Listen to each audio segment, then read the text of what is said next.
அண்ணே வணக்கம்ண்ணே. வணக்கம் தினா, எப்படி இருக்கீங்க? நல்லா நல்லா இருக்கேண்ணே. ரொம்ப சிரிப்பாவும் இருக்கு. இத ஏத்துக்கொள்ள வேண்டிய மனநிலையும் இருக்கு. எதிர்பா 2026 சட்டமன்ற தேர்தல் முடிவு. அ முதல்ல இந்த முடிவு பற்றி உங்களுடைய கருத்து என்னண்ணே? முதல்ல வெற்றி பெற்றவர்களுக்கு வாழ்த்துக்கள். தமிழக வாக்காளர்களிடம் வாக்கு வாங்கச் சென்றவர்களும், வாக்கை விற்பனை பொருளாக மக்கள் விற்பார் நினைத்தவர்களுக்கும் ஒரு பெரும் சம்மட்டி அடியை கொடுத்திருக்கிறது தமிழ்நாடு தேர்தல். தமிழக வாக்காளர்களை விலை கொடுத்து வாங்கிய பழக்கப்பட்டவர்கள் அதே பழக்கத்தோடு 2026லும் களங்கம் இறங்கினார்கள். நாங்கள் சிறு வயதில் இருக்கின்ற போது கேள்விப்பட்டதெல்லாம் உள்ளாட்சி தேர்தல், அந்த 100 பிரசிடென்ட் தேர்தலுக்கு சின்ன சின்ன செலவு கொடுப்பாங்க, டீ காஃபி வாங்கி கொடுப்பாங்க. அதே அவமானமாக நினைத்த மக்களிடம் பாராளுமன்றத்துக்கே பணம் கொடுப்பதும், சட்டமன்றத்துக்கே போட்டி போட்டு பணம் கொடுப்பதும், பரிசு பொருள்களை கொடுப்பதும், மக்களை ஆட்டு மந்தைகளாய், அடிமைகளாய், முதலாளி அடிமை என்ற தத்துவத்தில் தமிழக அரசியல் கடந்த ஆண்டு முதல் 26 வரை கடந்து சென்றது. இந்த தேர்தலில் கோடி கோடியாக கொட்டினாலும் கூட அரசியலுக்கு அப்பாற்பட்டு மக்கள் புரிந்திருக்கிறார்கள்.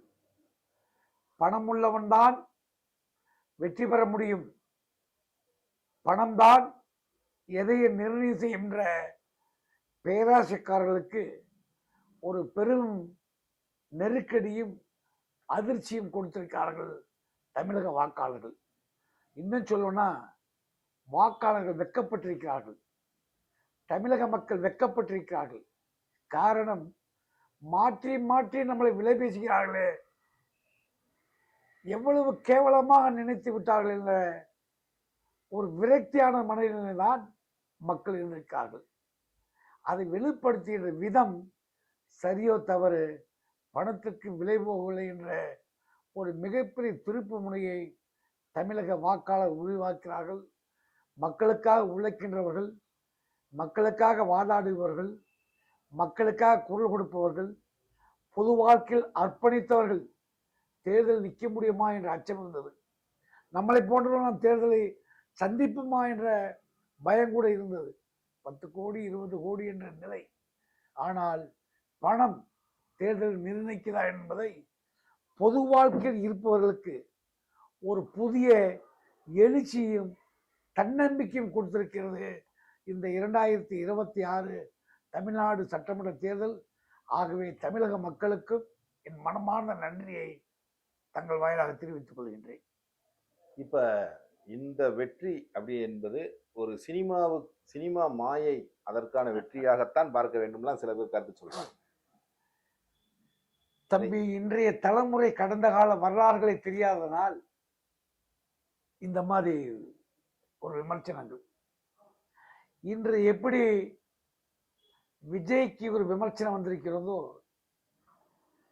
அதிகாரத்துக்கு வந்தவுடன் தமிழ்நாடு சீரழிந்து விட்டது, சின்னாபின்னப்பட்டு விட்டது, தமிழ்நாடு தற்கொலைத்தனமாகிவிட்டது, தமிழ்நாடு ஆபத்தில் இருக்கிறதெல்லாம் கூக்குரல் இடுவர்களுடைய முன்னோர்கள், குறிப்பாக திராவிட முன்னேற்ற கழகத்துடைய நிறுவனர், திராவிட கழகத்துடைய நிறுவனர் ஈவே ராமசாமி நாய்க்கு அவர்கள் 44 திராவிட கழகம், அவர்களுடன் பிரிந்து வந்த 49 திராவிட முன்னேற்ற கழகம் ஆரம்பித்த போது ஈவேரா சொன்ன வார்த்தை, திராவிட முன்னேற்ற கழகம் ஆரம்பித்திருக்கிறவர்களை கண்ணீர் துளிகள் என்று சொல்லுவார்.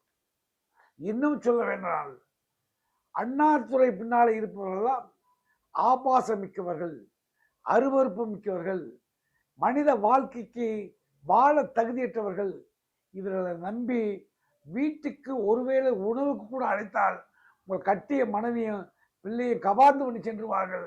அது வீட்டுக்குள்ள விடாதீங்க என்று ஈவேரா சொல்றாரு. இன்னைக்கு சினிமாக்காரங்க, நாடகக்காரங்க, பொறுக்கிய, கண்ணீர் துளிகள், ஆபாசம் மிக்கவர்கள், அருவருப்பானவர்கள், மனித வாழ்க்கைக்கு தகுதியற்றவர்கள், இவர்களை மனிதனாகவே நினைத்து இவர் பின்னாலே போகாதீர்கள் என்று பதிவு செய்தவர் ஈவே ராமசாமி நாயக்கர். யாரை? அண்ணாதுரை. அதற்கு பின்னால் 67 ஆட்சியை பிடித்தவுடன் ராஜாஜி, தலைவர் மூக்கியா தேவர் எல்லாம் சேர்ந்து காங்கிரஸ் எதிர்ப்பு, காமராஜர் எதிர்ப்பு என்ற ஒற்றை சொல்லில் இவர்களை பின் சென்ற காலத்தில் ஆட்சி அமைந்தவுடன், அண்ணாதுரை ஆட்சி 67 அமைந்தவுடன் நாடே நாசமாகி போய்விட்டது, நாடே சீரழிந்து விட்டது, விசிலடிச்சா குஞ்சிலுடன் சிக்கிவிட்டது என்று இன்றைக்கு பேசுவது கம்மி. அது ஈவே ராமசாமி நாயக்கர் இருந்து. ஆனால் இந்த தேர்தலில் ஒரு வரலாற்று உண்மை என்னவென்றால்,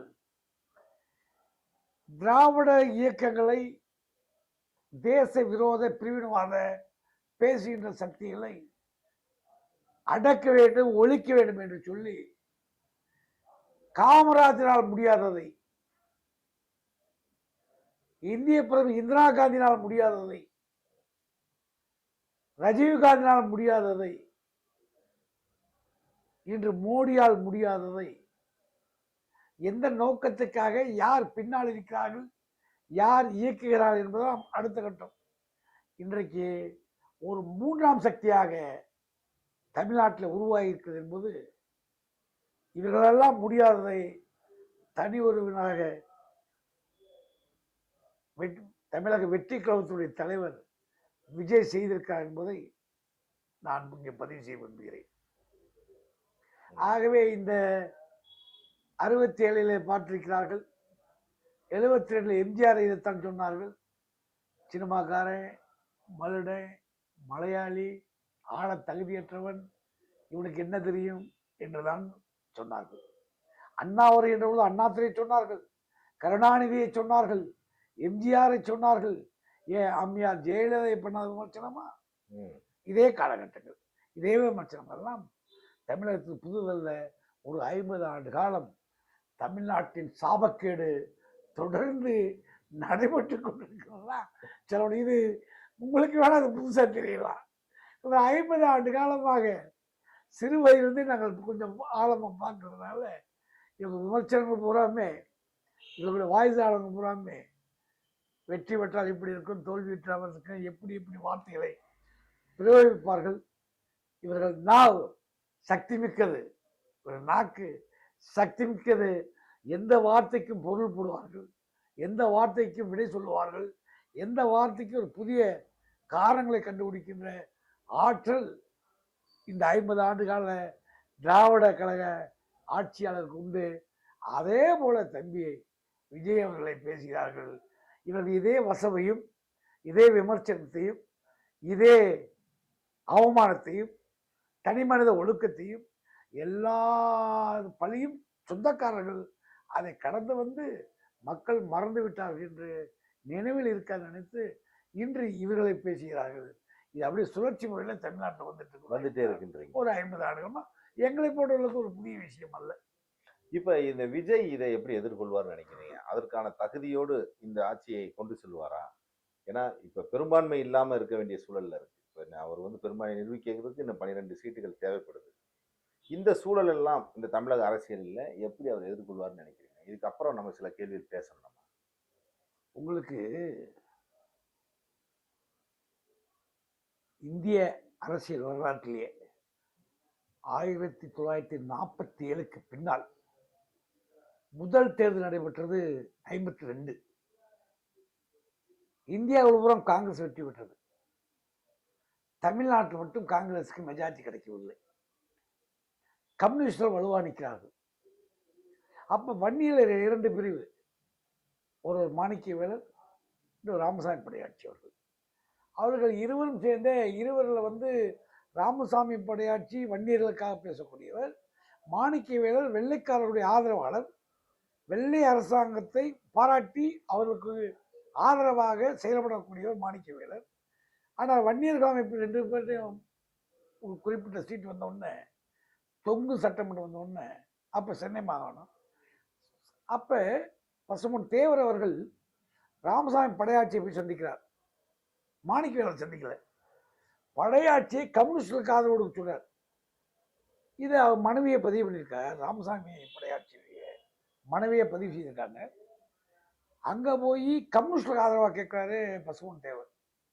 ஆனால் ராஜாஜியுடைய சாணக்கியத்தனத்தில் எழுத்தினர்களை அழைத்து மந்திரி சபையில சேர்த்து மாற்றுக் கட்சிக்காரர்களை மெஜாரிட்டி நிரூபித்த வரலாறு தமிழக சட்டமன்றத்துக்கு மட்டுமே உண்டு.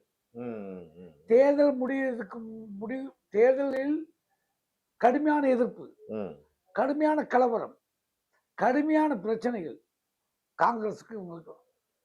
ஆனால் ஆட்சி அமைக்க எந்த எல்லைக்கும் செல்ல தயார் என்று ராஜாஜி எடுத்த முடிவை சட்டமன்றத்தில் மிக கடுமையாக, உச்சகட்ட கடுமையாக எதிர்ப்பை பதிவு செய்தவர் பசும்பொன் தேவர் அவர்கள். ஆகவே தமிழ்நாட்டில் இந்த சட்டமன்ற அமைப்பதெல்லாம் ஒரு பெரிய விஷயம் இல்லை, கடந்து வந்திருக்கிறார்கள். 2006 கூட மைனாரிட்டி கவர்மெண்ட் தான், 107 சீட்டை வச்சு தான் கருணாநிதி இருந்தார். ஆனா இன்னைக்கு என்ன சொல்றதுன்னா, விஜயனுடைய வெற்றி அது மாயையா, பல்வேறு மிஷினரிகளுடைய ஒர்க்கா, என்ஜிஓக்களோட பணியா, கெஜ்ரிவாலுக்கு பின்னால் இயங்கியது போல ஒரு மாபெரும் சக்தி இயங்கி இருக்கிறதா என்பதெல்லாம் மத்திய அரசுக்கு தெரியும், உளவுத்துறைகளுக்கு தெரியும். அந்த சூழலில் தான் இன்று அவர் 10க்கு உட்பட்ட சீட்டுகளில் இருந்தால்தான் தனிப்பெரும்பான்மை என்ற அடிப்படையில் இருக்கிறார். ஆனால் முதல் விக்கிரவாண்டி மாநாட்டிலே அவர் டிக்ளேர் பண்ணார். என்ன சொன்னாரு? கூட்டணி ஆட்சி என்று சொன்னார். ஏற்கனவே ஒரு காம்பவுண்ட் பிரேம் பண்ணி வச்சிருக்காரு. அவர் தனித்தாட்சின்னு சொல்லல. அவர் என்னோடு வந்தால் அனைவரும் கூட்டணி ஆட்சி என்ற ஒரு அழைப்பை முதல் மாநாட்டிலே பதிவு செய்து ரிசர்வேஷன் பண்ணி வச்சிருக்காரு அவர். ஆகவே இங்கு சட்டமன்ற உறுப்பினர் ஆனவர்களுக்கெல்லாம் பெரிய கொள்கை, கோட்பாடு, சித்தாந்தம் அதெல்லாம் இல்லை. அப்படிதான் காங்கிரஸும் திமுகவும் இருக்க முடியாது, கம்யூனிஸ்டுகளும் திமுகவும் இருக்க முடியாது. விடுதலை சிறுத்தைகள் என்ன பேசினாலும் அந்த மக்களுக்கு விரோதமான நடவடிக்கையில திருமாவளவன் இறங்கியிருக்கான்னு தெரியும். காங்கிரஸும் வன்னி அரசும் எப்படி இருக்க முடியும்? ராஜீவ்காந்தி கொலைக்கு ஆதரவாளர்கள். ஆகவே இங்கே கொள்கை கோட்பாடெல்லாம் கிடையாது. அதிகாரத்தை சுவைப்பதற்கு எந்த எல்லைக்கும் செல்வார்கள் என்பது தமிழக அரசியல்வாதிகளுடைய 1952 இதுவரைக்கும் இருக்கு. ஆகவே நீங்கள் விஜயை பொறுத்தவரையில் எல்லாம் போய் விழுந்துக்குவான். அதனால தனிப்பெரும் மெஜாரிட்டி காண்பிப்பது என்பது அவருக்கு பெரிய வேலையாக இருக்காது. ஆகவே ஆட்சியை தொடர்வார்கள். ஆனால் கெஜ்ரிவால் நிலைமை ஆகிவிடுமா? ஏன்னா இப்போ வருகின்ற செய்தியெல்லாம்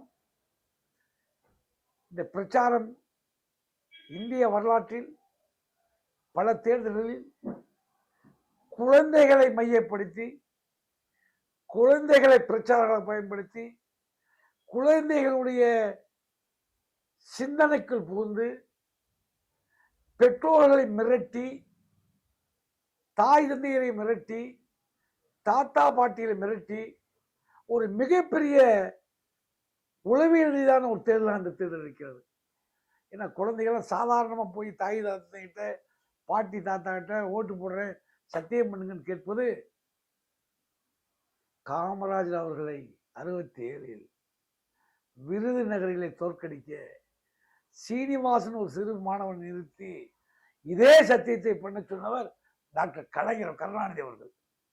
பாலிலே சத்தியம் வாங்கினார்கள் என்று சீனிவாசனை வெற்றி பெற செய்வே காமராஜர் ஓட்டு போட மாட்டேன் என்று விருதுநகரில் சீனிவாசனுக்காக பிரச்சாரம் செய்கின்ற பொழுது கருணாநிதி சொல்லுகிறார், ஒவ்வொரு மாணவனும், பள்ளி மாணவனும் கல்லூரி மாணவனும் தன் பெற்றோரிடம் தலையில் அடித்து சத்தியம் வாங்க வேண்டும்.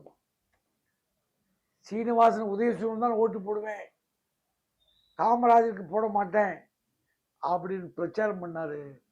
அன்னைக்கு வாக்குப்பதிவு எல்லா மாணவர்களும் தன் பெற்றோர் காலிலே விழுந்தார்களாம், சத்தியம் வாங்கினார்களாம், காமராஜரை விருதுநகரில் தோற்கடித்தார்களாம். இதே இன்னைக்கு என்ன ஃபார்முலாவோ அந்த ஃபார்முலா ஏற்கனவே நடந்திருக்கு. புரியுதா உங்களுக்கு? இது புதுசெல்லாம் இல்லை. அதே உளவியல் எப்படி இன்னைக்கு உலக அளவில் வந்து சின்ன குழந்தைங்க டெபரான்ற அந்த நரம்புகளை தட்டி எழுப்ப டிஸ்கவரி என்னது இது அமெரிக்காவில் இருக்கிறார்களே, அப்படிப்பட்ட நிறுவனங்களை எந்த கார்ட்டூனை பார்க்கணும், எந்த உணவை சாப்பிடணும், எந்த செல்லை பார்க்கணும் குழந்தைகள் 24 உள்வாங்கி வைத்திருக்காங்களோ, அதே போல அந்த குழந்தைகளுக்கு ஏதோ ஒரு வழியில் மூளைச்சலவை செய்யப்பட்டு அந்த சிறு குழந்தை பச்சிளம் குழந்தைகளை பயன்படுத்தி ஒரு ஆபத்தான அரசியல் பிரச்சாரம் நடைபெற்றிருக்கிறது. அது மத ரீதியாக நடைபெற்றதா, சர்ச் மூலமாக நடைபெற்றதா, இஸ்லாம் மூலம் நடைபெற்றதா, என்ஜிஓக்கள் மூலம் நடைபெற்றதா, அரசியலாக நடந்ததா என்று தெரியவில்லை. பச்சிளம் குழந்தைகளை கை குழந்தைகளை வைத்து இந்த அரசியலில் விளையாட்டு நடைபெற்றிருக்கு என்பது ஆபத்தாக நடைபெற்றிருக்கு. அதை விஜய் தன் ஆட்சி மூலமோ தன் பெரிய கொள்கையெல்லாம் அவங்களுக்கெல்லாம் இல்லை. ஜாதிக்கு ஒரு தலைவரை போட்டுக்கிறாங்க. அதாவது தேசிய தலைவரை மிகப்பெரிய தலைவர்களெல்லாம் வேலு நாச்சியாருக்கு ஈவீராவுக்கு என்ன இருக்கு, காமராஜருக்கு ஈவீராவுக்கு என்ன இருக்கு, கடவுள் அஞ்சகம்மாவுக்கு அம்பேத்கருக்கு என்ன இருக்கு. இவங்க ஜாதி ரீதியா புரிச்சு வச்சுட்டு அதை ஏதாவது பண்ணிருக்காங்க. இது வரைக்கும் என்ன கொள்கைன்னே அவர் டிக்ளேர் பண்ணல. இது வரைக்கும் அவருடைய மோட்டிவேஷன் என்ன, இதுவரைக்கும் ரெமெடி எதுவுமே சொல்லாம ஒரு கட்சி. தம்பி, தமிழ்நாட்டில் எந்த கட்சி கொள்கை சொல்லி ஆட்சிக்கு வந்தாங்க? தப்போ சரியோ நான் சொல்ல, திராவிட கட்சியா இருக்கட்டும் சார், நீங்க 39ல திராவிட களம் ஆகுறீங்க, நீதி கட்சியில போய் தலைவராகி வர்றீங்க. 44ல திராவிட கழகம், 49ல திராவிட முன்னேற்ற கழகம், 72ல அண்ணா திராவிட முன்னேற்ற கழகம், அப்புறம் அம்மையார் ஜெயலலிதா அவர்கள். ஈவேராவிடம் என்ன கொள்கை இருந்தது?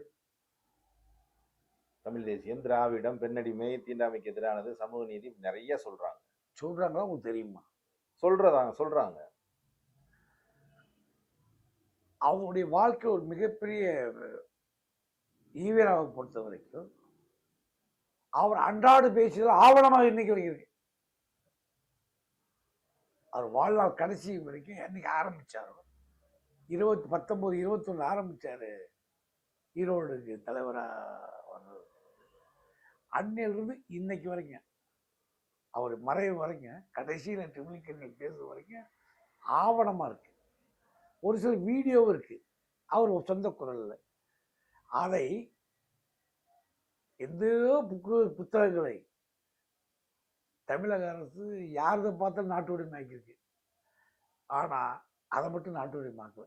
என்ன காரணம்? நாட்டு உரிமை ஆக்கல, திராவிட கழகத்தை வீரமணி விடல.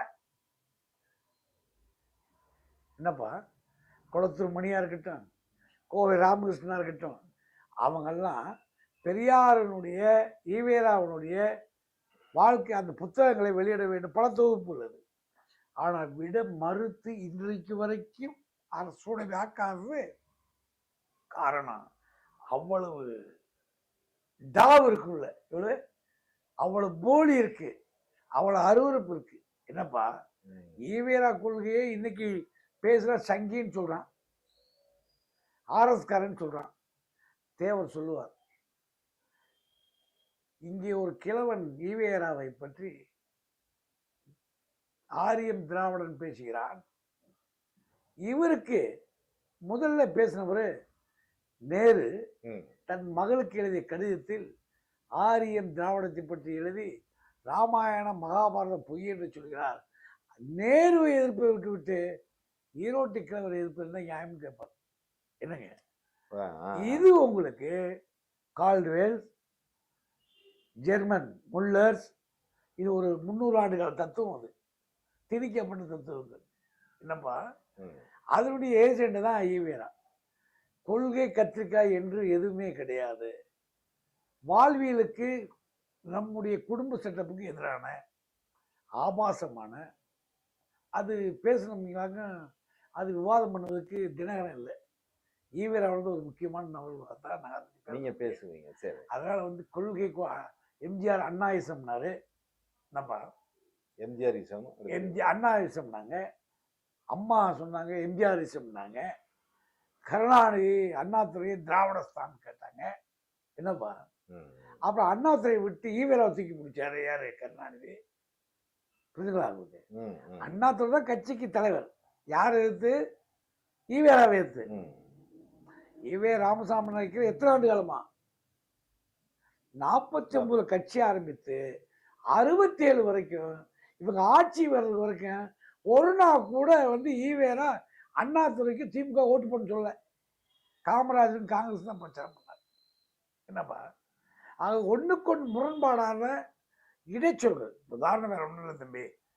நீ இந்த இப்ப நடந்தது தம்பி, ஒரு முதலமைச்சர் தம்பி எதிர்கட்சி தலைவராக இருக்காரு, கரூர்ல பிரச்சாரத்தை சொல்றாரு, செந்தில் பாலாஜி இந்த ஊர்ல இப்படி கொள்ளை அடிச்சிருக்கான், வந்த உடனே இவனை தூக்கி நான் உள்ள ஓடுன்ற அதே செந்தில் பாலாஜி 6 மாதத்துல தியாகச்சம் பண்றாரு.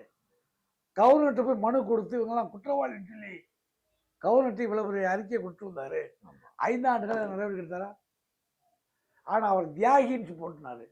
இப்படி மக்கள் மனநிலையை சரியாக புரிந்து கொள்ளாம மறந்துடுவாங்க நினைச்சிட்டு அவங்க வாதிட்டு பேசின விளைவு தான் இன்னைக்கு பண்றாங்க. ஆகவே இது எல்லாம் வந்து கொள்கை லட்சியம் எல்லாம் தமிழக அரசியலில் இப்போ 67க்கு முன்னாடி அப்பயே இல்லை. ஏன்னா ஃபாரூக் பிளாக் கட்சிக்காரங்க நாட்டு சுதந்திரக்காக பாராட்டினவங்க, அவங்கள தான் காமராஜர் பழி வாங்கினாரு. அந்த கட்சிக்காரங்க சுட்டு கொண்டாரு. மரவரை சுட்டு கொள்ளல, தூவல்ல மரவரை சுட்டு கொள்ளல, பெரிய கட்சின்னு சொல்லக்கூடிய ஃபாரூக் பிளாக் கட்சிக்காரங்க சுட்டு கொண்டாரு. அதை மரவரா மாத்திக்கிட்டாங்க.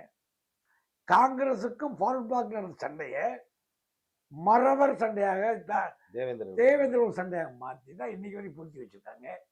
என்னப்பா ஆகவே தியாகிகளை எப்பயுமே காமராஜரையும் மதிக்கல, உண்மையான தியாகிகளை அவருடைய தனிநபர் வளர்ச்சி தான் பார்த்தாரு, அரசியல் தான் பண்ணாரு.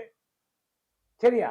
அதாவது தமிழ்நாட்டில் தான் சொல்ல 52லயே பிரிட்டிஷ் ஆதரவாளர்களும் காங்கிரஸ் எதிர்ப்பாளர்களையும் காங்கிரஸ் கட்சியில் சேர்த்து தேவர் சொல்லுவார், நேற்று காலை வரை எங்களை அடித்தவர்கள், எங்கள் சட்டை கிழித்தவர்கள், சிறையிலே அடைத்தவர்கள், குண்டாந்தோடி தாக்கி ரத்த காயத்தை உண்டாக்கியவர்களை, ராஜாஜி அவர்களே அறிவாளி என்ற பொருளில் நீங்கள் ஆட்சி அமைக்கிறதுக்காக திடீர்னு கதற்குள்ளாய் மாட்டி காந்தியவாதி ஆகி எங்களுக்கு எதிர்த்து உட்கார வச்சு அமைச்சராக வச்சுக்க நியாயமானு கேட்பார்.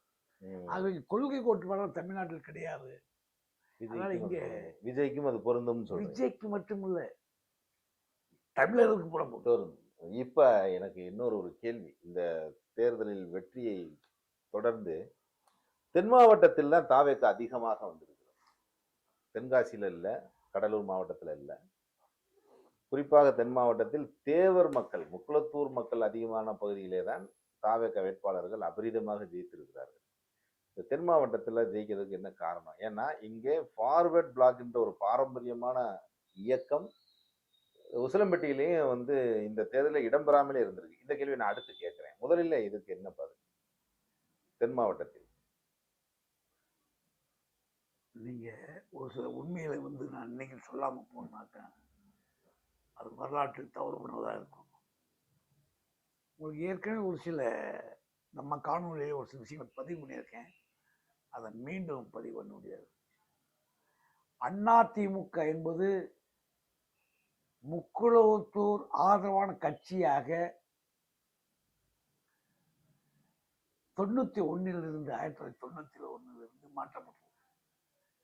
முதல் அதிமுக முக்குளத்தூர் கட்சி என்று சொன்னது திண்டிவனத்தில் நடந்த பாமக பாட்டாளி மக்கள் கட்சி தலைவர் ராமதாஸ் தலைமையில் முதலமைச்சருக்கு சிம்மாசனம் காத்திருக்கிறது என்று தனி சிம்மாசனம் அமைத்து கருணாநிதி அவர்களை முதல்வர் ஆக்கும் சபதம் எடுத்த போது பேசப்பட்ட வார்த்தை அதிமுக தென் மாவட்டங்களில் முக்குளத்தூர் கட்சி என்று பிரகடனத்தை பண்ணியவர் கருணாநிதி. ஏற்கனவே அந்த காணொலியில் சொல்லியிருக்கேன். அதற்கு பின்னால் முழுக்க தென் மாவட்டங்களில் எப்படி இன்னைக்கு விஜய் ஒரு மறைமுகமா ஏதோ ஒரு வழியில ஆதரவை பெற்றாரோ, அதே போல் தென் மாவட்டங்களில் 97 ஜாதி கலவரம், கருணாநிதி எதிர் நடவடிக்கை, இங்கே நாங்கள்லாம் சிறை வாழ்க்கை, கேட்க ஆள் கிடையாது, உசிலம்பட்டி தொகுதியில நேரடி கண்டஸ்ட், நேரடி போட்டி என்பது 91 தான் இங்கே அதிமுக ஆரம்பிக்கிறது. கடைசியாக இந்த பெருந்தலைவரான ஆண்டித்தேவர் திருப்பரங்குன்றத்துக்கு போட்டியிட சென்று வருகிறார். இங்கே தொடர்ந்து நாங்கள் பயணப்படுகின்ற பொழுது வலிமையில்லாத தலைவர் ஃபாரூக் பிளாக்ல வல்லரசு சந்தானம் போன்றவர்கள் வருகிறார்கள். எங்களை வலிமையை பூரா அவர்கள் பயன்படுத்துகிறோம். அவங்கெல்லாம் திமுக சார்பாகவே இருக்காங்க. அவங்க அப்போ வலிமை பெறாத முடியாத சூழலில் தென் மாவட்டத்தில் குறிப்பாக பசுமுன்னை மையப்படுத்தி ஒரு மிகப்பெரிய அரசியலை நடராஜன் ஆரம்பித்து வைக்கிறார், சசிகலா. இந்த பாமர மக்களும் அது நம்முடைய இயக்கம் என்று நம்பி முழுக்க அரசியல் ரீதி இல்லாமல் ஒரு ஆதரவான களமாக மாறியது. ஒன்றை மறந்து விட்டார்கள். அதிமுக திமுக அது எந்த கட்சி, அது விஜய் கட்சி உட்பட இன்னைக்கு விஜய் கட்சி வரைக்கும் வச்சுக்கிட்டா அதிமுக தேவைமாறு, திமுக தேவைமாறு அந்தந்த கட்சியில் இருக்க முக்குளத்தோ அந்த கட்சியினுடைய அடையாளமாக இருப்பார்கள். தவிர ஃபாரூக் பிளாக் கட்சி ஒரு தேசிய கட்சியாக இருந்தாலும் கூட ஒரு அந்த சமூகத்துக்கு ஒரு ஆபத்துன்னு வருகின்ற போது தலையிட வேண்டிய நிர்பந்தத்தை உருவாக்கப்பட்டது. ஜாதி மதம் கடந்து பேச வேண்டிய ஃபாரூக் பிளாக் கட்சி குறிப்பாக 91 வரைக்கும் நாங்கள் வந்து ஒரு தனி தொகுதி வாங்குவோம். கண்டிப்பாக ஒரு தனி தொகுதி இருக்குது எங்கள் கூட்டணியில். ஃபாரூக் பிளாக் தனி தொகுதி வேட்பாளர் போட்டி கொடுறாங்க. அந்த இணக்கமாக தான் இருந்தோம். அப்போ ஜாதி ரீதியாக நடக்கிற சம்பவங்களை எல்லாம் வந்து ஃபாரூக் பிளாக் கட்சி தலைவர்கள் கலந்து கொள்ளக்கூடிய நிர்பந்தம் ஏற்படுகிறது. அந்த நிருபத்தின் விளைவாக முழுக்க ஒரு ஜாதி இயக்கம், ஜாதி தலைவர்கள் பட்டியல வந்துடும். அவர் யார் பெரிய ஆளு, யார் பெரிய ஆளுன்னா இங்க இருக்க தலைவி பெரிய ஆள் இல்லை. எல்லாருமே இங்க காலடிக்கு சமானம் வைத்திருந்தது யாருன்னா நடராஜன் குடும்பம். தேவமார் தலைவர்கள் காலடிக்கு சமானம் வைத்திருந்தார். ஆனா ஒரு சில தலைவர்கள் அதை வச்சு வாழ்ந்துருக்க பெரிய வாழ்க்கை அடைஞ்சிருக்காங்க, வளமான வாழ்க்கை அடைஞ்சிருக்காங்க. சாதாரணமாக இருந்தவங்களாம் இன்னைக்கு எங்கேயோ போயிருக்காங்க. ஆனால் ஃபாரூக் பிளாக் யார் அவங்க பின்னால் போல, ஜாதி அமைப்பில் அவர் பின்னால் போச்சு. புரியுதுங்களா? புரியுது. அதில் வீரியமான ஜாதி தலைவர்கள் அவங்க ஏற்றுக்கல.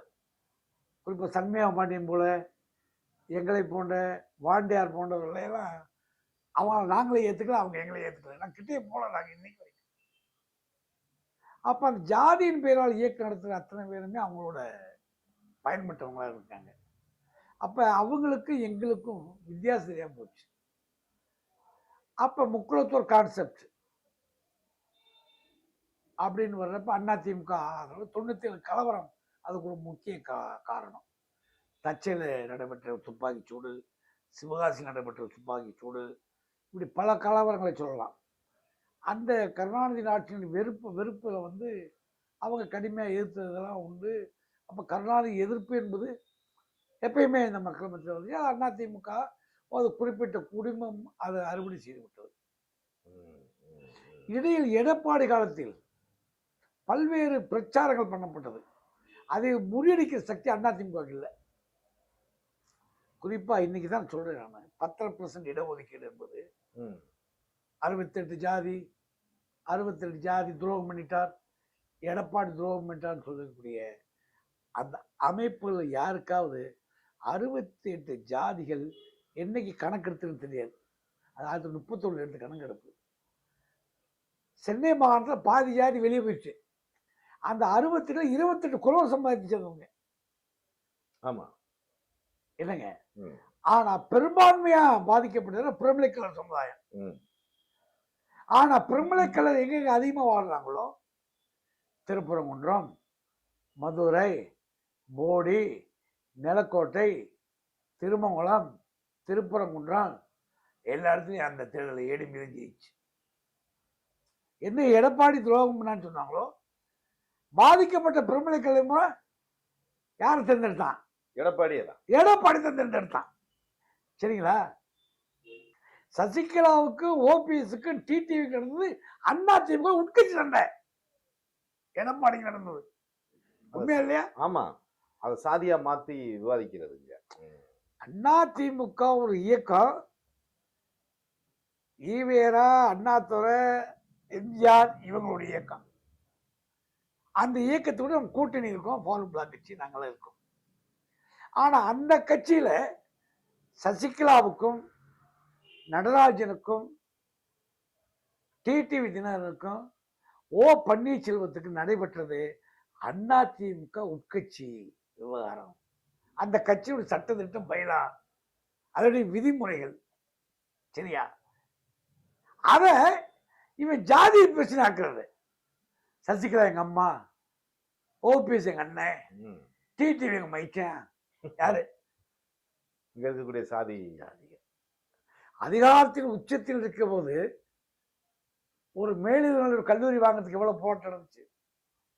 கமுதி கல்லூரி மூக்கியா ஃபார்வர்ட் பிளாக் கட்சி ஆரம்பிக்கப்படுது. மூக்கியா தேவரை மட்டும் ஆரம்பிக்கலப்பா, ஃபார்வர்ட் பிளாக் கட்சி தலைவர் ஏஆர் பெருமாள், மூக்கியா தேவர் எல்லாம் சேர்ந்து பண்ணது. அது இன்னைக்கு கவர்மெண்ட் இப்படி இருக்கு, அதை கூட வாங்க முடியல. அந்த 20 ஆண்டு 30 ஆண்டு அரசியல் பயணத்தை அதை டெவலப் பண்ண கூட இல்லை. என்னப்பா இந்த மக்கள் அதிமுக என்பதோ ஏதோ தேவர ஆரம்பிச்ச கட்சியோ, புரியுதுங்களா?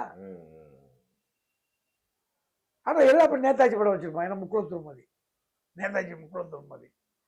அப்போ ஒரு பிரம்மம் ஒரு பிம்பம் உருவாகியது. 10% இடஒதுக்கீட கூட முறையா புரிந்து கொள்ளாத மக்கள், சரிங்களா? யாரையும் பசுமனுக்கு வராத, அது எங்களுக்கு சொந்தம். முத்துராமலிங்க தேவர் ஒரு சமுதாய தலைவராக இருந்தால், நான் இந்த தம்பியில் பிறக்கிறதுக்கு முன்னால நான் 92ல இருந்து ஆண்டுக்கு ஒரு முறை முடிவெடுத்துட்டு இருக்கேன். நான் அந்த தலைவர் பேரை சொல்லி நாசமா போனவேன், நான் தேவர் பேரை சொல்லி அழிந்தவன், நான் தேவர் பேரை சொல்லி என் தம்பிகள் நூற்றுக்கணக்கான தம்பிகள் வாழ்வு இழந்திருக்காங்க, அவங்க குடும்பம் சின்னாமணப்பட்டிருக்கு. அந்த ஆள் பேரை சொல்லி தேவரை பேரை சொல்லி வயிறு விளக்கிற விபச்சாரி இல்லை. நான் என் வீட்டு கையேந்தி நின்றது கிடையாது. அறம் சார்ந்த வாழ்க்கை. அந்த ஆளுன்னு சொல்லணும்னா அவரை கடவுளாக தலைவனாக ஏற்றுக்கொண்டு பவுனி வந்தவன். எந்த நாயிட்டும் போய் கைகட்டி நின்றவன் கிடையாது. இது வரைக்கும் சசிகலாவை பார்த்தது கிடையாது, டிடிவி தினகரனை நான் பார்த்தது கிடையாது, புரியுதாப்பா?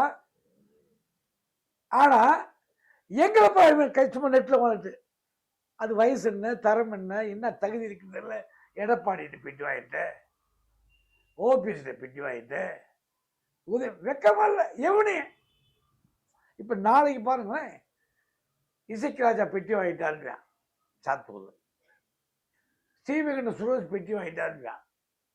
அதாவது பொது வழியில சின்ன சின்ன சல்லிப்பைய உட்காந்துக்கிட்டு, என்னப்பா இந்த நெட்ல உட்காந்துக்கிட்டு எதையும் பேசிக்கிட்டு போடுதான் இன்னைக்கு நாசமா போய் உட்காந்துருக்கு. ஆறு என்பது கரைக்குள் இருக்கிறதுனால ஆறு இப்ப காட்டாறு போல் போயிட்டு இருக்கு, அழிஞ்சு போயிட்டு இருக்கு. ஒரு இவன் காப்பாற்ற போறான். எங்களுக்கு இந்த ஜாதியை சொல்லியோ, தலைவர் முத்துராமலிங்க பேரை சொல்லியோ, ஃபார்வர்ட் பிளாக் சொல்லியோ வயிறு பழக்க வேண்டிய அவசியம் கிடையாது எங்களுக்கு.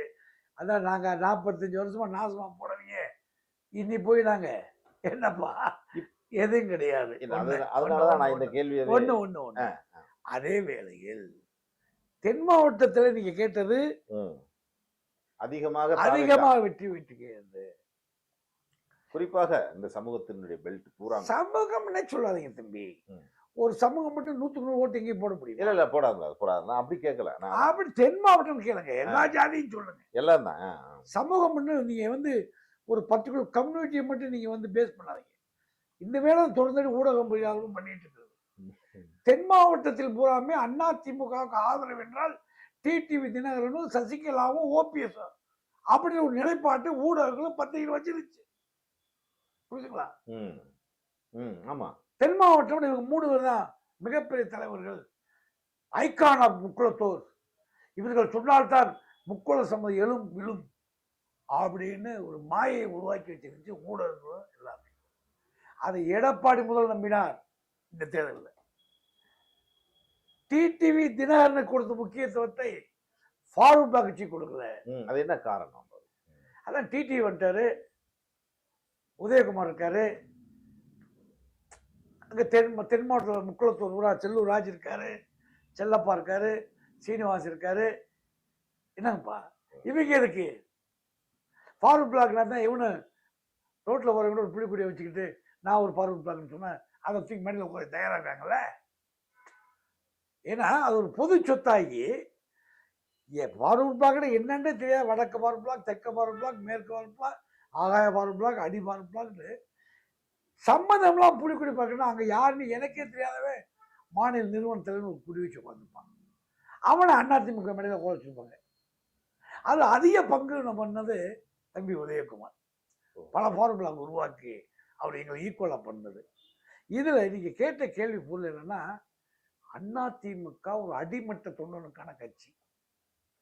அந்த கட்சியில் எடப்பாடி அவர்களுக்கு துர்போதனை சொல்லி கட்சிக்காரன் சீட்டு வழங்கல. 10 கோடி ரூபாய் காமிச்சதான் சீட்டு முதலாளிகளை உருவாக்கினார்கள். ஓட்டுக்கு பணம் கொடுத்த வீகத்தை வகுத்தார்கள். பணம் இருந்தால் மக்களை வாங்கி விடாமல் மிகப்பெரிய நம்பிக்கை அவருக்கு விதிக்கப்பட்டது. ஓட்டுக்கு 1000 ரூபாய் தயாரா கேள்வி கேட்கறதுக்கு வந்துச்சு. 10 கோடி நாங்களே எங்க ஒரு சீட்டு கேட்கறது?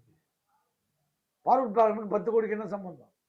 நான் ஏற்கனவே முடிச்சுருவாங்க தெருக்கோடியை பார்க்குறேன்னு சொல்லி அதுலேயும் நாங்கள் அவுட் ஆயிடுறோம். இதில் கூட்டணி கட்சிக்காரனே 10 கோடி காமிக்கணும்னா அப்ப முதலாளிகளை களத்தில் இருக்கிறார்கள். ஓட்டை வாங்குவதற்கு மக்கள் விற்க தயாராக தவறான சிந்தனை விதைக்கப்பட்டு அதிமுக அடிப்படை நோக்கமே கலட்டப்பட்டது. இதுல டிடிவி தினகரன் வந்தோடனே அவர் பெரிய சக்தி, அவர் தான் முத்துராமலிங்க தேவருக்கு சேவை பண்ணவர். அவங்க குடும்பம் வேலுநாச்சியாருக்கு வேல் பிடிச்சி கொடுப்போம், பூலித்தேவனுக்கு பூன் பிடிச்சி கொடுப்போம், இதை தென் மாவட்டத்துக்கு தியாக செம்மல்கள் சீட்டாயிட்டு ஏற்று அந்த குடும்பம் போராட்ட குடும்பம், ஒரு திருட்டு குடும்பத்தை நம்பி அந்த திருட்டு குடும்பத்தின் தலைவனா இருக்கின்ற டிடிவி தினகரன்ற அயோக்கியரை நம்பி அதிமுக ஃபாரூக் கட்சியை பூரா அலட்சியப்படுத்தியது. தென் மாவட்டத்தில் இருக்கின்ற தேவமாரை பூரா அலட்சியப்படுத்துறதுக்கு முழு காரணம் ஒரு ஓபிஎஸ், இன்னொருத்தர் டிடிவி தினகரன், இன்னொருத்தர் உதயகுமார். இந்த 3 பேரால் தான் அதிமுக தென் மாவட்டம் அழிந்தது. அதிமுக தோல்வி மிகப்பெரிய காரணம் தமிழ்நாட்டில் பல்வேறு காரணம் இருக்கலாம், உசிலம்பட்டி உள்பட. உசிலம்பட்டியில் அந்த பேலட்லயே கேட்குறீங்க அதிமுக தோல்வி அடைஞ்சு வச்சுட்டு வேதனையோடு கேட்குறியா தம்பி? அரசியலில் தென் மாவட்டங்களில் எப்படி நான் கேட்குறேன். மே 3ஆம் தேதி கடந்த 3ஆம் தேதி 87 ஆண்டுகள் ஆச்சு ஃபாரூக் பிளாக் கட்சி ஆரம்பிக்க போறேன்னு சொல்லி மே மாதம் 3ஆம் தேதி கல்கத்தாவில் காங்கிரஸ் வெளியேறி ஃபாரூக் பிளாக் கட்சி ஆரம்பிக்க போறேன்னு சொல்லி நேதாஜி பிரகடனப்படுத்தி 86 ஆண்டு காலம் ஆச்சு. விடுதலை பெற்ற இந்தியாவில் ஃபாரூக் பிளாக் கட்சி இல்லாத தேர்தல் இந்த ஒரு தேர்தல் தம்பி ரொம்ப வரதுக்குரியது. நெஞ்செல்லாம் ரணமா உட்காந்துருக்கேன். நாங்கள் அது மாட்டுக்கு ஏதாவது பேசிட்டு போகலாம். எப்படி எங்கள் காலத்தில் நடந்து விட்டதே, இந்த தவறு நடந்துருச்சே. நான் கெஞ்சி கேட்டேன் எடப்பாடிட்ட, எனக்கு ஒரு கதிரவனுக்காச்சும் கொடு, யாருக்காச்சும் ஒரு ஃபார்முலா கொடுன்னு கேட்டான். அப்பதான் தம்பி உதயகுமார் சொன்னாரு, ஆனா எந்த ஃபார்முலா கொடுக்கறதுக்கு 1000 ஃபார்முலா என்கிட்ட இருக்கு. ஃபாரூக் பிளாக் தலைவர் பூரா சேராட்டால் ஏற்றிட்டு போயிடலாம், அவங்கள தலைவருடைய குழு தலைவர்னு சொன்ன ஒரு தம்பி உதயகுமார். அதுக்காகத்தான் தமிழ்நாடு கூட அதிமுக ஆதரவு வந்தாலும் அவர் மாவட்ட செயலாளர் இருக்கிற அவர் போட்டி கொடுக்கின்ற திருமங்கலம், உசிலம்பட்டி, சோழவந்தான் 3லையும் தமிழ்நாடு கூட அதிமுக வெற்றி அடைத்த இந்த 3லையும் தோக்கடிப்பு சொல்லி கடுமையான பிரச்சாரத்தை மேற்கொண்டு உங்களுக்கு தெரியும். ஆமா, யாருமே பண்ணல, இந்த கோபம் யாருக்குமே வரல. ஃபாரூக் பிளாக் கட்சி இல்லை என்ற வேதனை அந்த எவ்வளவு யாருமே இல்லை, கட்சியில் இல்லை. ஏன்னா ஃபாரூக் பிளாக்காரங்க யாரும் இல்லை, தலைவர்கள் இல்லை. கொஞ்சம் விஷயம் நாங்கள் தெரிஞ்சு அண்ணன் நவமணி அண்ணன் ஒரு சில தம்பிமார்கள் இந்த சித்தாந்தம் தெரிஞ்சதுனால நாங்கள் தனி மனிதனாக மக்களை திரட்டி சோழவந்தான், உசிலம்பட்டி, திருமங்கலத்தில் எதிர்ப்பு தரம் செய்தோம். தமிழ்நாட்டில் கூட அடித்த அலை வேற. இந்த தொகுதியில் தோல்விக்கு நாங்களும் காரணமாக இருந்தோம். எங்களை அழித்தவர்களை நாங்களும் இந்த தேர்தலை அழித்தோம். எங்களை அடையாளம் இல்லாமல் ஆக்கியவர்களை நாங்களும் ஆக்கினோம் என்று ஆவணப்படுத்தியிருக்கேன். சரிங்களா? அதிமுக தலைமை வகுத்த வியூகமும் தென் மாவட்டத்தில் தலைமை தாங்குகின்ற அதிமுகவை சேர்ந்த தலைவர்களும் தவறான முடிவெடுத்ததனால் அதிமுக ஒட்டுமொத்தமாக உசிலம்பட்டி உட்பட இழந்திருக்கிறது தான் உண்மை. டிடிவி தினகரன் மாதிரி ஆளுகளை அதிகமாக நம்பினது விளைவு இந்த தோல்விக்கு காரணம். இறுதியாக பாரதிய ஜனதா கட்சி தமிழகத்திலே ஒரே ஒரு இடத்தில் மட்டும் வெற்றி பெற்றிருக்கிறது. நயினார் நாகேந்திரன் தோல்வியடைந்திருக்கிறார். தாவேகாவின் மிகப்பெரிய அலைதான் பாரதிய ஜனதா கட்சியை தமிழகத்திலிருந்து துடைத்தெறிந்திருக்கிறது. பல கட்சிகளை துடைத்திருக்கிறது. பல மினிஸ்டர்ஸே தோல்வியை தழுவி இருக்கிறாங்க. இப்போது தமிழகம் எதிர்கொண்டிருக்கிற ஒரு புதிய அரசாங்கம் எப்படிப்பட்டதாக இருக்கும்? இது முழுவதுமாக 5 ஆண்டுகள் கடந்து சென்று விடுமா? இது உங்களுடைய யூகத்தின் அடிப்படையில என்ன சொல்றீங்க? ரொம்ப எளிமையா சொன்னா, ஏதோ தமிழ்நாட்டில் ஆட்சி அமைத்து விட்டார்கள், அதிகாரபுரம் கையில் விட்டது என்பதை போல நீங்க ஒரு பெரிய விஷயமா பேசுறீங்க. ஒன்னா போஸ்ட்மேன்னா Tamil Nadu chief minister and cabinet. சரியா? நீங்க இந்த பாமர மக்கள் பேசுற மாதிரி தந்தி பேப்பர் படிச்சு டீ கடையில் பேசுற மாதிரி என்கிட்ட பேசக்கூடாது நீங்க. சரிங்களா? பாரதிய ஜனதா கட்சி என்பது உலக அளவில் ஒரு இயக்கம். அது 100 ஆண்டுகளுக்கு கடந்த இயக்கம். இந்த ஆட்சி அதிகாரத்துக்கு வர வேண்டும் என்பதற்காக பல தியாகங்களை செய்ய வேண்டியது இயக்கம். அது என்னமோ தமிழ்நாட்டு அரசியலை வச்சுதான் இந்திய அரசியல் மாதிரி நினைச்சிட்டு இருக்கீங்க. அது வேற செட்டப். அது வேர்ல்டு உலக அளவில் புதுசாக அந்த அரசியல் வரலாறு கலாச்சாரம் பண்பாடு அவங்க நினைச்சதை விதைக்கணும்னு சொல்லி 100 ஆண்டுகளாக போராடிட்டு இருக்காங்க. எப்படி திராவிட நாடு கேட்டு டம்மியோ அப்படிதான் அவங்க கிடையாது. அதுக்குன்னு பெரிய திங்க் டேங்க் அறிவுஜீவியில் உட்காந்து உலக அளவில் திட்டமிட்டு உலக அளவில் பார்த்துக்கிட்டு இருக்கான். இன்னும் வெட்ட வெளியா சொல்லணும்னா, இன்னைக்கு வந்துட்டு விஜய் முதலமைச்சராக என்ன பண்ண முடியும்? என்ன பண்ண முடியும்? மத்திய அரசு, அது மோடியா இருக்கட்டும், பிஜேபியா இருக்கட்டும், காங்கிரஸ் இருக்கட்டும், அவங்க ஆதரவில் எதுவும் பண்ண முடியுமாங்க? எதுவும் பண்ண முடியாது. இப்போ மந்திரி சேவை கவர்னர் கையெழுத்து போட எதுவும் பண்ண முடியுமா? குப்பை எழுத முடியுமா? நீ நாங்கள் சொல்வது அது அரசு சாணக்கியத்தனத்தை பற்றி சொன்னால், ஏன் பிஜேபி நாளாக இருக்கக்கூடாது விஜய்? அப்படி ஒரு பார்வை இருக்கேன். பார்வை அல்ல, அவர்களை மீறி செய்ய முடியாது. உங்களுக்கு இது உலக இப்ப எனக்கு நேற்று தகவல், இந்த விஜயினுடைய பிரச்சாரங்கள் அத்தனை சர்ச்சில் இருந்து ஃபாதர் மூலயமா குழந்தைகள் வரைக்கும் கொண்டு சொன்னாங்கன்னு சொல்றாங்க. இதில் ஐபிக்கு தெரியாம இருக்கும், மத்திய உளவுத்துறைக்கு தெரியாம இருக்கும். ஏன்னா தமிழ்நாட்டை நீங்கள் ஒரு மாநிலமாக மட்டும் பார்க்க தம்பி. இந்தியாவின் பாதுகாப்பு கிடையாது. எது?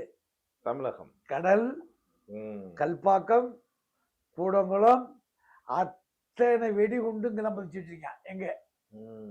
தமிழ்நாட்டு கடற்கரை தான் வெடிகுண்டு பூரா இருக்கு. மகேந்திரமலை, சின்ன வாக்கி டாக்கி, டெலிவிஷன் டவரு, என்ன தம்பி? அதே போல கடல், இந்திய எல்லை 12 கிலோமீட்டர் கடல் எல்லை, இலங்கை, சைனா, அது அப்படி காஷ்மீரை விட மிக ஆபத்தான பகுதி இது இந்தியாவுக்கு. அதை எப்படி கவனிக்கணும் அவங்களுக்கு தெரியும். இந்த மாதிரி ஆட்சியாளர்கள் யார் பின்னால் இருக்க என்னதான் அவங்க என்ன வச்சு அவங்களுக்கு எப்பயும் தெரிஞ்சிருக்கும். ஆகவே மோடி அரசு பிஜேபி அரசு என்பதை விட அது இந்துத்துவ அரசு. அவர்கள் நோக்கம் இந்த மதச்சார்பற்ற இந்த வார்த்தையை எடுக்கணும். அவங்க அந்த மதச்சார்பற்ற கூட எப்போ தெரியுமா அந்த பைலாவில் சேர்த்தாங்க? கான்ஸ்டியூஷன் அம்பேத்கர் இப்போ வரல, எமர்ஜென்சியில் சேர்த்தாங்க. அது இப்போ எடுத்துட்டாங்க. செக்குலரிசம் எடுத்துட்டாங்க. அது இல்லை, அப்படி வார்த்தை கான்ஸ்டியூஷன் நம்ம இந்தியாவில் இல்லை. அவங்களுக்கு 2030க்குள் இந்துஸ்தான் பிரகடனப்படுத்தப்பட வேண்டும். இந்தியாவை பாரத தேசம் அது இந்துஸ்தான் என்று டிக்ளேர் பண்ணவங்க. அவங்க அஜெண்டா வேற, அவங்க கான்ஸ்டியூஷன் வேற. அதுக்கு விஜய் தடவையா இருப்பாரா, ஸ்டாலின் தடையா இருப்பாரா? அது ஒரு போலி ஜனநாயகத்தில் அடையாளப்படுத்துகின்ற ஒரு மரியாதைகள். அவங்களுக்கு தெரியும். கச்சத்தீவு பிரச்சனையை முக்கியத்துவ பாராளுமன்றத்தில் பேசிட்டு இருக்காரு. ரகசிய ஒப்பந்தம் கையெழுத்து போடுவேன், நான் எதுக்குற மாதிரி எதுக்குறேன், நீங்கள் நிறைவேற்றிட்டு போங்கன்னு போட்ட ஒப்பந்தம் மினிட்டு கருணாநிதி சொன்னது. நீங்கள் அதான் நெட்டில் பார்க்கணும். கச்சத்தீவு ஒப்பந்தம் ரகசிய மீட்டிங்கில் மேத்தாட்டு சொல்கிறாரு கருணாநிதி, நான் அரசியல் சூழலுக்காக கச்சத்தீவை பொறுப்பு எதுக்குத்தான் செய்ய வேண்டும், ஆகவே நீங்கள் ஆக வேண்டிய வேலையை பாருங்கள்.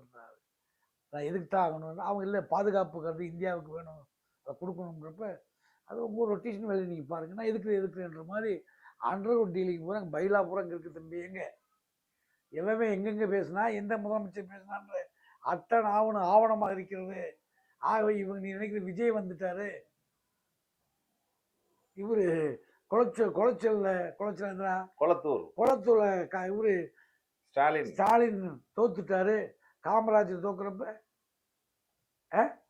தியாகம் பண்ணாவன் எங்களுக்கு அரசியலுடைய கருத்துகள் உண்டு. சின்ன பிள்ளை தோக்கடிச்சு அப்ப தேசியவாதிகள் போல வெற்றி அடிச்சியே, தேசத்துக்கு குளச்சோல் போறான், கோடீஸ்வரன் கோமநாட்டி அந்த அடிச்சு வரட்டினியே. அப்ப இந்த ஃபார்முலா கட்சி இந்த 87 போட்டி விடாம எங்களுக்கு நாட்டுக்காக ஆயுதம் தாங்கி படை திரண்டு ரத்தம் சிந்தி உலக அளவுகின்ற ஃபார்வர்ட் பிளாக் இயக்கம், ஃபார்வர்ட் நேதாஜி ஆரம்பிக்கப்பட்ட இயக்கத்தை எங்க காலத்திலேயே இழந்துட்டு உட்காந்துருக்குமே. கேட்டால் 10 ஃபார்வர்ட் பிளாக் இருக்கு. இது இப்படி சொல்லப்படுறது வலிமையாட்களை விடுவதில்லை. என்னப்பா சித்தாந்தவாதி கொள்கைகளை விடுவதில்லை. இப்போ தம்பி சீனாவான் ஒரு சில முரண்பாடு இருந்தாலும் கூட அவன் கருத்தை விதைக்கிறான், முளைக்கலையே. நான் ஃபார்வர்ட் பிளாக் கட்சி நாங்கள் பெரிய பேக்ரவுண்ட் பெரிய படம் கிடையாது. நான் இத்தனை ஆண்டு காலம் இந்த மண்ணில் சொல்ல வச்சுட்டு இருக்குமே, அதுக்காக இழந்தது எவ்வளவு? நாங்கள் திரும்பி பெற முடியாத அத்தனை இழந்துட்டுமே, பாதுகாக்க முடியல. ஆனால் ஏதோ ஒரு மூலையில் ஏதோ ஒரு இடத்துல சின்ன சின்ன பத ஏதோ கல் இடுக்குள்ள பாறை எடுக்கிற மாதிரி அதிசய மூலிகை போல ஹைபிரிட் மத்தியில் இந்த ஹைபிரிட் உலகத்தில் இயற்கை சார்ந்த விவசாயம் பண்ணுவதை போல இந்த புனிதமான இயக்கத்தை ஏதோ ஒரு மூலையில் தப்பி தவிர முழிச்சுன்னு பாரு மூலிகை போல நான் காப்பாற்றிட்டு இருக்குமே. அதுக்கு பெரிய போராட்டமே. அப்புறம் எங்க வெற்றி பெறுவது என்னப்பா? சரியா? ஆனா ஒரு பெரிய விஷயம் எனக்கு இந்த தேர்தலில் எத்தனை தலைவிங்க, ஏன்னா கெட்டிக்கார தம்பி தான் இந்த இயக்கம், சமுதாயம், பணபலம், படைபலம் எல்லாம் காலியாக இருக்கு. ஆனால் இன்று யோசிக்க வேண்டியவர் யார் என்றால் இந்த தேர்தலுக்கு பின்னால் நம்ம மட்டும் இல்லை, நம்ம என்ன ஃபார்முலாக்கு மட்டும் இல்லை, நான் ஏற்கனவே தம்பின்னு சொல்லியிருக்கேன். நம்ம எல்லோரும் நோட்டீஸ் வாரியாக நான் 2 முறை இதை பதிவு பண்ணியிருக்கிறேன். தமிழ்நாட்டை பொறுத்தவரையில் யோசிக்க வேண்டியவர்கள், ஆரோக்கியமான முடிவு எடுக்க வேண்டியது யார் என்று சொன்னால் குறிப்பாக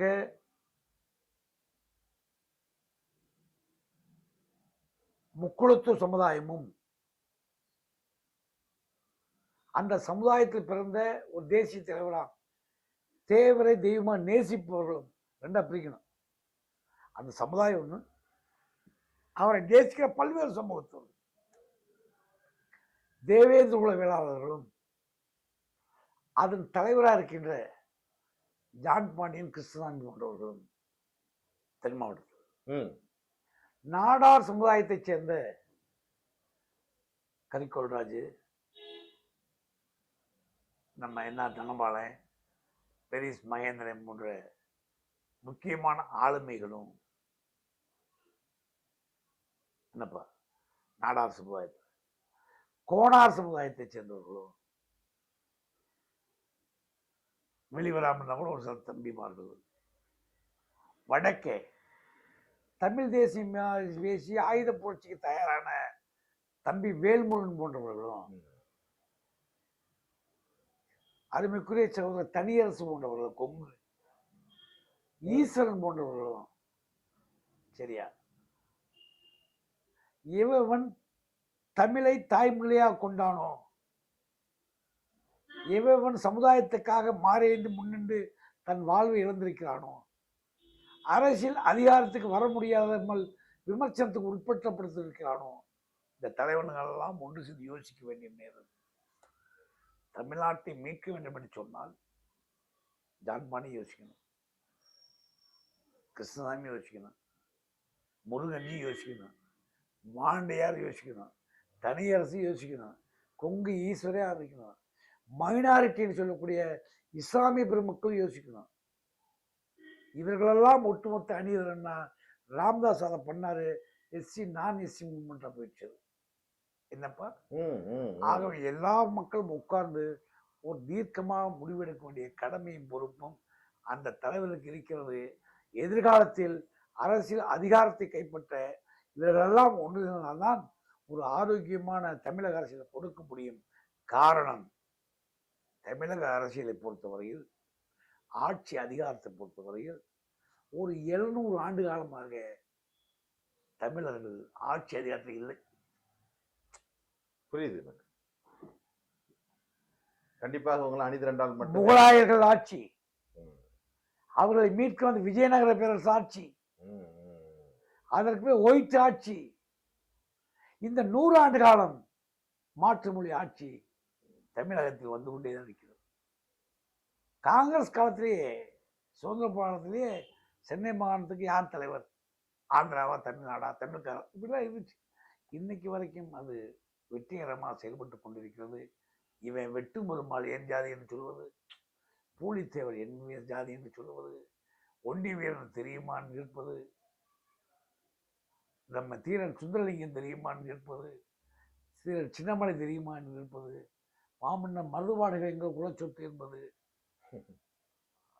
அம்மா வேலுநாச்சியார் எனக்கு சொந்தம் என்று சொல்வது, இப்படி பல்வேறு விவாதங்களை வரலாற்று வல்லுநர்களைப் போல இருப்பதை தோண்டி எடுத்து தோண்டுதலாக மயிரங்களாக முத்துக்களாக எடுக்காமல் சாக்கடை தோன்ற மாதிரி தோண்டிட்டு இருக்கிற தம்பிமார்கள் உங்கள் அறிவும் ஆற்றலையும் தமிழ் சமூகம் ஒன்றுபட வேண்டும், தேசபக்தி உள்ளவர்களை ஒன்றுபட வேண்டும் என்பதுதான் எங்களுடைய விருப்பம்.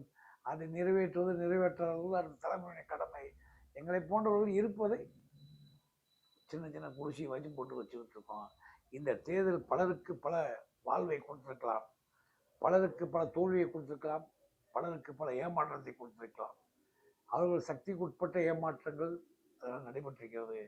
ஆனால் திட்டமிட்டு ஒதுக்கப்பட்ட தலைவர்கள் யார் வரக்கூடாது, அனைத்து சமுதாயத்திலையும் சில ஒதுக்கப்பட்ட வீரம் சிறந்த தலைவர்கள், விஷயம் புரிந்தவர்கள், அறிவாற்றல் மிக்க படித்தவர்கள் எல்லாம் திட்டமிட்டு அதிகார வர்க்கம் ஒதுக்கி வைத்துள்ளது என்பதை நான் சொன்ன தலைவர்கள் எல்லாம் புரிந்து கொண்டு ஒரு ஒற்றுமையான நடைமுறைக்கு வர வேண்டும்.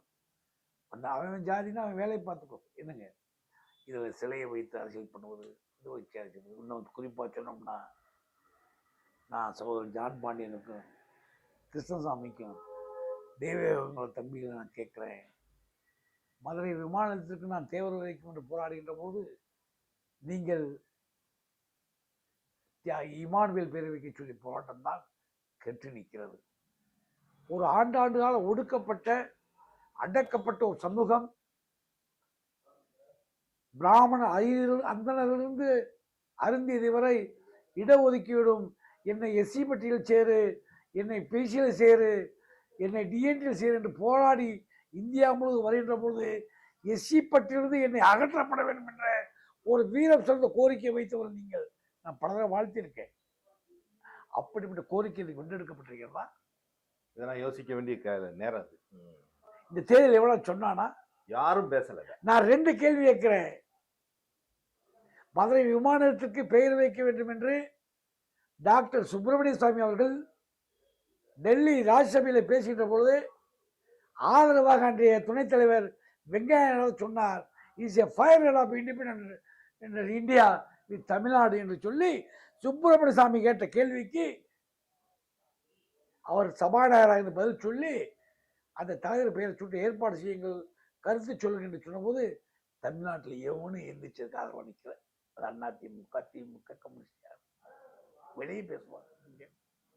அதே போல பட்டியலினத்திலிருந்து வெளியேற்றுவதற்கு முதல் படியாக தேவேந்திர குலம் என்ற பெயரை சூட்டுகின்ற பொழுது தமிழ்நாட்டில் எந்த பாராளுமன்ற உறுப்பினராக உங்களுக்கு ஆதரவாக வந்ததில்லை.